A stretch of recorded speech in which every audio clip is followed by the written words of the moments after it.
Coming up next on The Voice of Alabama Politics, attacks, not issues. Also, caught red-handed, taping the caucus. And voters are just not convinced. I do have an idea. Huh? What do you think about doing something that we will really, really regret in the morning? Talk about regretting the morning. What about regretting 4 years? All this and much, much more coming up next on The V.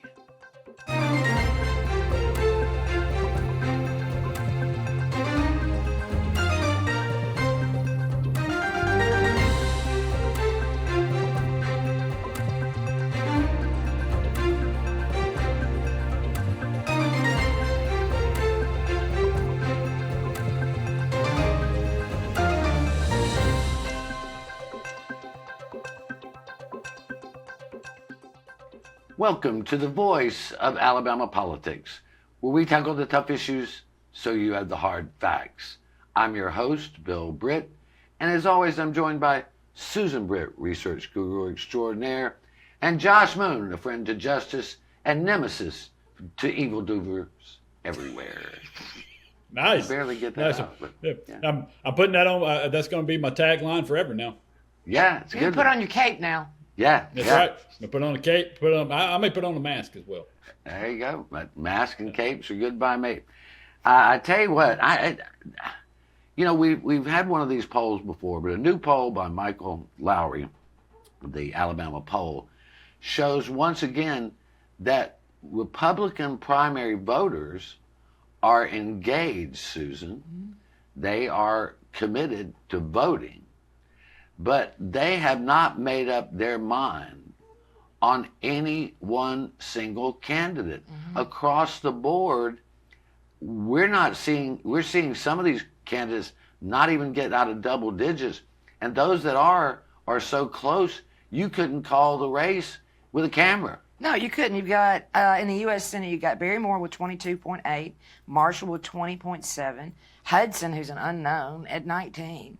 Lieutenant Governor, you've got Allen at 18.7, Wall at 7.0, Attorney General Mitchell at 12.3, Robertson at 9.8, and Casey at 9.3, which, given that, just in this Lieutenant Governor's race, given that there's been millions of dollars spent on advertising, Casey's only spent like $50,000, and she's neck and neck with them. Yeah, the Attorney General's race is very telling.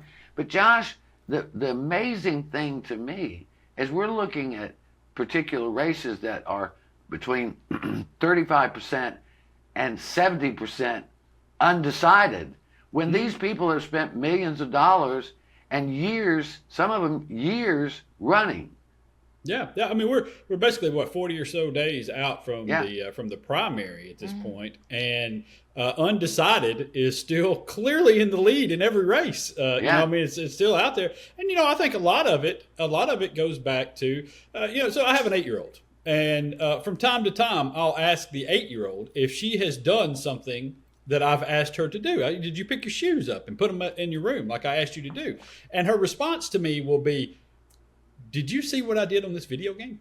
And so it's kind of what's happening here, where the voters keep saying to them, "Hey, we care about the cost of groceries and gas and health care and all of these ballooning costs that are crippling us right now and keeping us up at night. And you keep telling us how much you love Trump and that how much you hate these Muslims and how much you hate these Hispanic people and everybody you're going to kick out of the country, and that's not solving anything for us."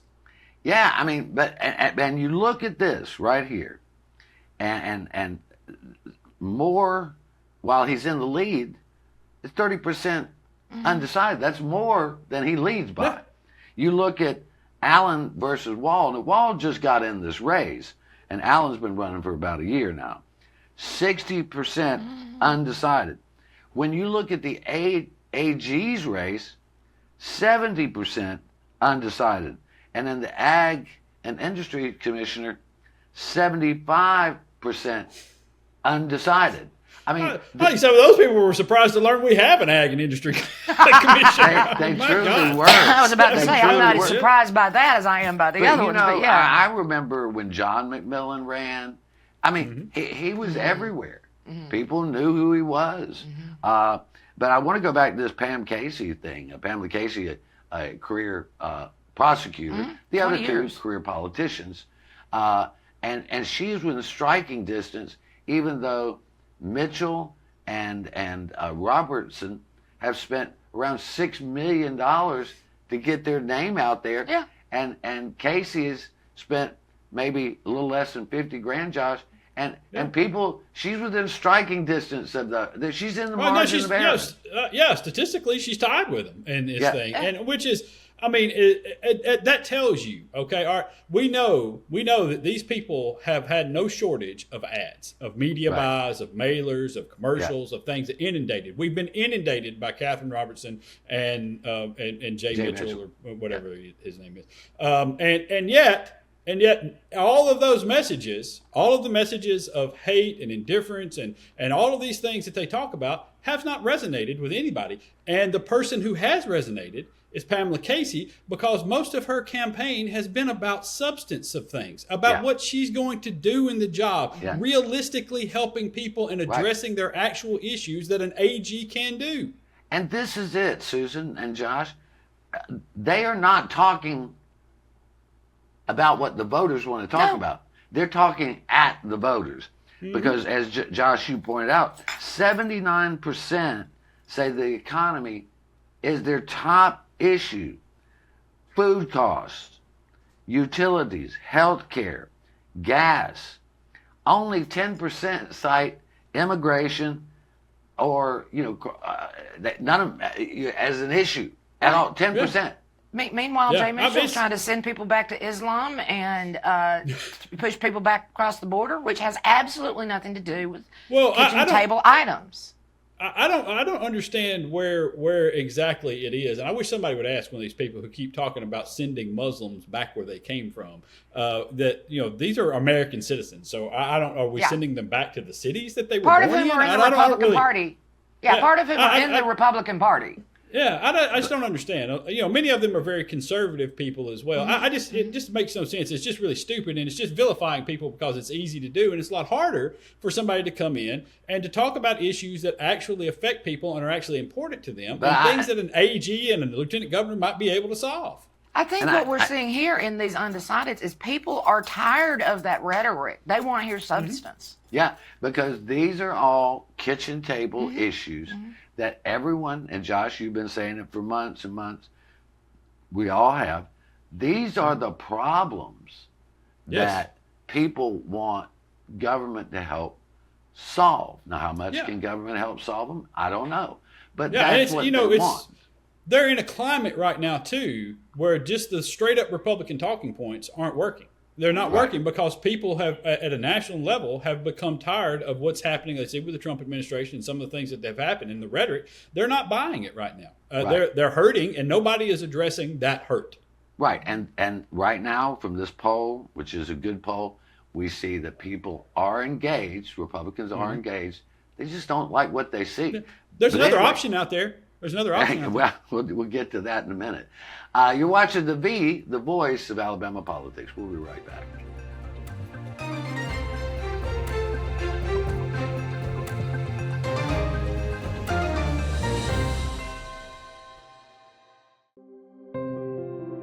He is the Word of God, a prophet, a servant.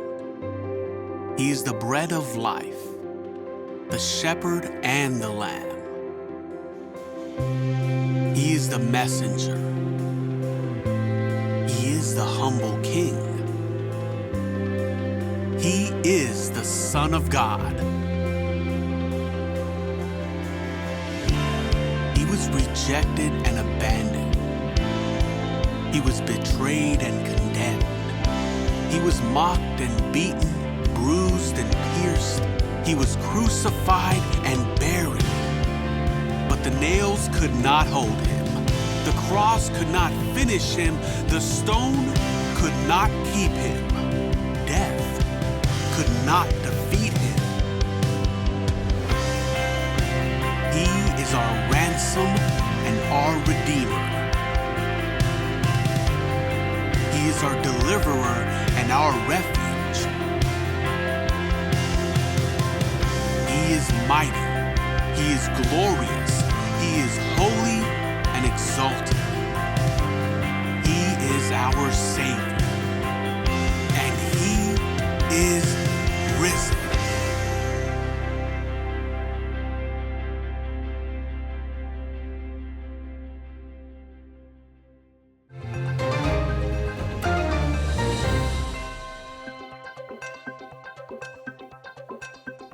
Welcome back to the voice of Alabama politics.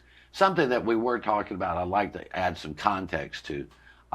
Just last week, Jay Mitchell, who is running in the Attorney General's race, I mean, he gave up a safe seat on the Supreme Court to run for Attorney General, so he's obviously committed, or as my old pap used to say, or at least he should be. Right. We're not sure, but this ad was one of the most vile ads. And I heard this from Republicans who were embarrassed by this ad. And one of the places in there, and I'm sorry, but Jay does not look like a tough guy. He does not look like, Arnold and Conan or Reacher. Well, he kind of looks like Tom Cruise in the Reacher thing. But, no, not really. But just, he looks like a soft guy, right? I mean, nice guy, but kind of soft. But he comes in and he says, "You sneak across the border, be prepared to be sent home. Attack law enforcement, get ready to stare down both barrels. And stand with radical Islam, you can Allah Akbar your butt all the way back to the Middle East." Now, first off, Allah Akbar means God is greatest. God is great.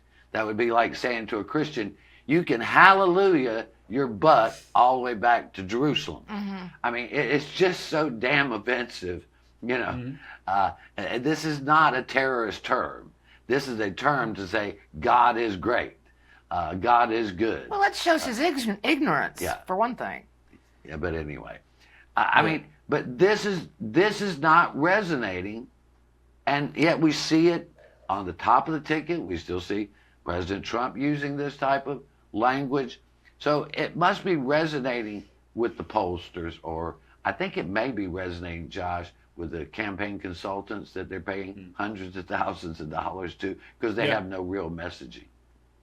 Yeah, I think that the problem that we're seeing right now is they've gone down a lane because it's a lane that's worked for them consistently in the past, and right now that lane is closed because people, like I said earlier in the first segment, this is not the national climate around Republican politics right now is not very friendly. It is something that people are questioning their allegiance to a lot of these things, and they're questioning whether or not they have been lied to, and they're also taking a step back because I think a lot of people have looked past the awfulness of a lot of people, have looked past the awfulness of Trump. They've looked past the awfulness of a lot of these folks attacking, Muslims and Hispanics and black people and, anybody in a minority group, transgenders, all of these things, because they felt like they were going to solve some problems for them. Repeatedly were told they were going to solve some problems for them. And now those problems have not been solved. And so those things, they're not buying this crap anymore. And so now you've got Jay Mitchell out here who, I mean, come on, dog. You got to know who you are. Okay. I mean, the tough guy act is just not you. All right. You're the sensible guy who's going to come in and do sensible things in the AG's office. Maybe try that. Maybe try telling people, hey, here are the problems that the AG's office has, and this is what I'm going to do to solve those things for you. Okay. This is real life stuff, but instead what the heck, what is he even going to do with, we're not a border state. What are you doing? I just shut up. It's just so silly. It's just the same old rhetoric over and over again, and I really think people are beginning to get tired of it. And like just Josh said, they promised to bring down gas prices, they promised to bring down grocery prices, both of which is skyrocketing. Let's not even get onto the healthcare issue here. Meanwhile, these guys are not saying what they're going to do, and I'm beginning to believe that the base is starting to catch on to. Well, I mean, you're trying to manipulate. But I think Josh hit the hell on the head. I hit the nail on the head last week when he said he was told if he voted for Kamala Harris that gas prices would go up, food prices would go up, and we would be at war in the Middle East. And dang it, Josh. Yeah, I did it. I did it. I brought this on myself. Yeah, I did. I brought this all on everybody. I apologize. Yeah, but you're right. It is. That's the reason why Pamela Casey, I think, is keeping ground with these folks, even though she spent $50,000, compared to the $6 million or whatever they've spent. Yeah. It's because her message resonates with people because it's authentic. It's not her trying to play a phony tough guy. It's not her out here talking about how great she's going to be for in the national politics of things. It's her talking about local issues to the people of Alabama. Why don't they do this? She's been a prosecutor for 20 years. She could retire tomorrow and be fine. But listen, she's just got to break through. I do want to get something on your podcast this week, and that is on Alabama politics this week with Josh Moon and David Person. You interviewed Stephen Reed, Mayor Stephen Reed, and you talked a bit about how this rhetoric, this hatred, has never solved one single problem of the working families or the working people of Alabama. Yeah, I thought it, and I honestly, after Stephen Reed said this, I wanted to just leave it there because, it's such a simple thing to say, but it's a realization that I think so many people need to have. All of the things in our past that we see, the attacks on black people, the racist stuff, the Jim Crow laws, the Hispanic bills, all of those things that we've done, the transgender bills, not a single thing in any of that hatefulness has ever improved the lives of a single working class individual in the state of Alabama. Not once. None of it helps you at all. It only made you look like bigots and racists and awful human beings. And there was no reward for any of it. Thankfully there was no reward for any of it. But there was no reward for any of it. So why do we continue to do it? And that goes to a much larger question of our state in general. We have been known as a racist state, and I had a national reporter asked me at the No Kings event, did I want to talk about racism, and racism still exists in Alabama, and I went, does air? Right. Do we still have air? What are we doing? What are we doing here, man? It's just, but it's never helped anybody. Yeah. No, it hasn't. It hasn't helped the soul, and it's so frustrating to watch people continue to get sucked into these things and to live with the fear. And when I know for a fact that my neighbor who is black has far more in common with me than either of us do with a billionaire. Yeah. No matter what color that billionaire is, I know that we're together in this. We're a working class neighborhood here, and our interests are almost identical, regardless of the color of our skin and our race and our religion. And the sooner we figure that out, it's just, we'd be so much better off. Yep. Well, unfortunately, we're going to have to leave it right there. You're watching the voice of Alabama politics. We'll be right back.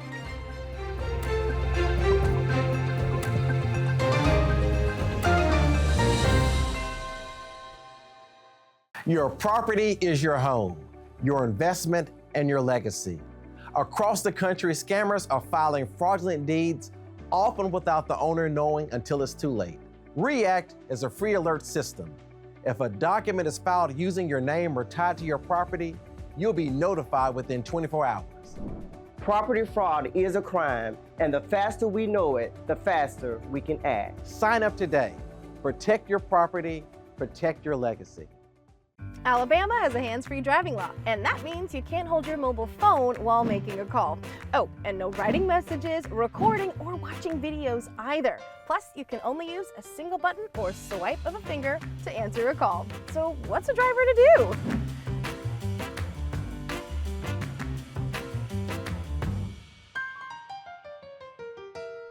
Alabama's hands-free driving law is in effect.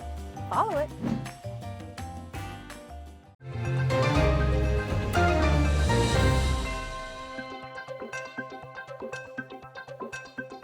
Welcome back to the voice of Alabama politics. As y'all remember, and many of our viewers will remember as well, a few weeks ago, there was a secret tape recorded during the Alabama GOP House Caucus meeting, which are not, they're supposed to be closed-door meetings, no recordings whatsoever. And they go by the Fight Club rules. What happens in the caucus stays in the caucus. But they have not discovered who. I think that's Vegas. Is that Vegas? I think it's Vegas. I think the Fight Club rule is we don't talk about Fight Club. So, Oh, Well, I think that's kind of the they don't same talk thing. about caucus. Yeah. Yeah, well, I just wanted to say, before somebody starts sending us letters. well, and they might. One woman today said I said something nice about Islam, so I must be worshiping Satan. I went, what? Oh, you asked her if she needed I psychological don't think that's how that works. I did ask her, did she need a suggestion for a psychiatrist, because I might be able to help her find one. But anyway, that 57-second tape that was leaked caused a lot of problems for Speaker of the House, Ledbetter. Well, we got to break a story late on Wednesday afternoon this past week where Representative Arnold Mooney, was caught taping the caucus. And Josh, it was quite a story. Now, we don't know if Arnold Mooney was the original taper or one of the original spitters on the grassy knoll. But we do know that he did record this because they caught him red-handed, as they say. Yeah, it was quite a scene. And, and as somebody said to me, and on a church night, they apparently was quite a scene in there. I was told by a couple of sources that Paul Lee, who caught Mooney recording, grabbed the phone out of his hand and threw it on the ground. And he spiked it, man. He spiked it. And according also to two different people, this was the second time on Wednesday that Mooney was suspected of recording something. Apparently at a dinner or a lunch or something, he was also taking photos, and somebody thought he was recording it there as well, which was why they were apparently watching him during the caucus meeting, in which they were discussing the PSC bill. And so, it was quite a scene.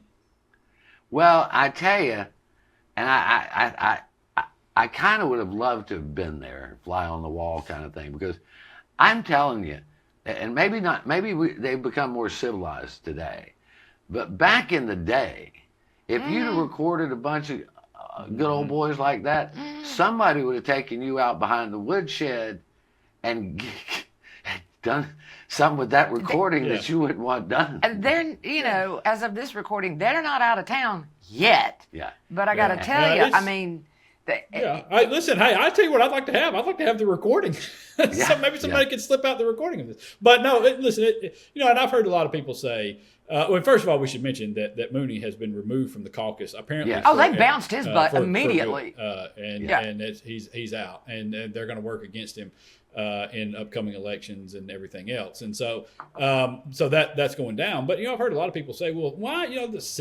secrecy? Why would we be okay with everything being so secretive? And it's not the same as a caucus meeting is not the same as your government basically at work. Right, this is kind of where they kind of get together and they talk about things openly in here, and it needs to be protected so everybody can be honest with one another about what their constituents think, what they believe they can do, what the bills need to be like, what they're hearing back from their people. All of these different things are discussed there, and they need to have this open and kind of honest dialogue. And when you've got somebody recording it and slipping it out to the media, then you can't do that anymore. Well, also slipping it out in the media out of context of what it actually was, which is what the person that recorded the speaker did. They suspect it may have been Arnold Mooney. But the thing is this is not a public meeting. This is not something that falls under the Open Meetings Act or anything like this. This is a private meeting between the caucus members, as Josh said. So, no, you don't want those recorded because you don't really want that any more than you want the coach and the team discussing the plays that they're going to run so everybody can hear them. I mean, you got. Well, listen, I understand the argument. I understand the argument that somebody could say, listen, we're going too far in some of these caucus meetings. And I do think that has happened, that they've gone too far to the point of, hey, we're going to go ahead and count the votes that we have here. And we're going to make these arguments and we're going to do these things. I think, I'll tell you, I think that happened with the bill that went down with Montgomery. They're trying to take over the Montgomery police force. And that was the reason why they came out of that. They had a plan to cut off debate. They didn't let the Democrats say a single word about that bill. And I think that happened in the caucus meeting in the Senate. Yeah. And so I think, listen, there are times when, yes, I think that can go too far. But at the same time, I do think that there's a place for these meetings where they should be able to discuss things amongst themselves. And also remember when this happened with the speaker, not only did he get bounced from the caucus, they also promised to pull committee assignments. They also promised to primary this person. Now, it's too late to primary him this election, but believe me, they're not going to forget this. Well, and neither should you. I mean, I've talked to a lot of Republicans who like Arnold Mooney and a lot of them who didn't like Arnold Mooney, but they felt it was a betrayal and it showed a lack of integrity towards the caucus, towards the party itself. Now, that one of the things that they're hoping to do is trace who he was giving it to and if he was working in cahoots, as we like to say, with any other members of the party. And I think they'll get to the bottom of this. I think we will. I want to take just a minute to talk about, we didn't get to talk about it last week, but I spoke at the No Kings 3, and I did that as a citizen and also to put the event in historical context, which is, this is the same thing that we did in 1776, was to protest what many people saw as an unjust government. And people thought that. But what I want to talk about just briefly, we were only a few blocks from where Bull Connor released the dogs and the hoses in '63 on women and children, the Children's March. And it was so poignant to be there. But I guess the last remark I want to make is this was not a group of angry, some kind of Antifa folks. These were people of all ages, all races, all religions who want their country to hear them and wants the country to respond by getting better, by perfecting the union. And that's what it was about. And if anybody tells you that it's something different, they're just lying to you. As one woman said to me, I said, doesn't this make you angry? She said, no, it makes me sad. It makes me sad that our country has come to this and has forced us to start having to have these rallies. Well, and there was anger, there was hopelessness, there was joy, there was commitment, there were all kinds of things. But unfortunately, we've run out of time. You've been watching the voice of Alabama politics. You watch us because we watch them.